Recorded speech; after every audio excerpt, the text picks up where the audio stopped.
సమంత పెళ్లికి ముందు తెలుగులో టాప్ హీరోయిన్. పెళ్లి తర్వాత కూడా తన స్టార్డమ్ తగ్గలేదు.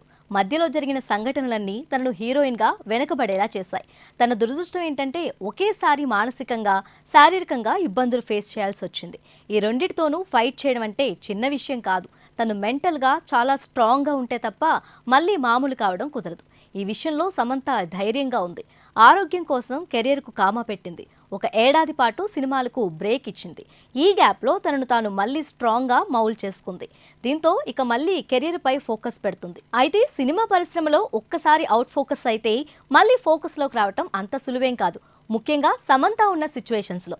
అందుకే తను రెగ్యులర్ సాంప్రదాయాన్నే స్టార్ట్ చేసింది. ఆ సాంప్రదాయం ఏంటంటే ఫోటోషూట్స్. కొన్నాళ్ళుగా సమంత హాట్ ఫోటోషూట్స్తో అదరగొడుతుంది. మళ్ళీ తన ఫేస్లోనూ ఫిజిక్లోనూ మునుపటి గ్లో వచ్చిందని చెప్పకనే చెబుతుంది. అంటే దానర్థం తను మళ్ళీ ఎలాంటి పాత్రలో అయినా నటించేందుకు సిద్ధమని ఇండైరెక్ట్గా హింట్ ఇస్తుందన్నమాట.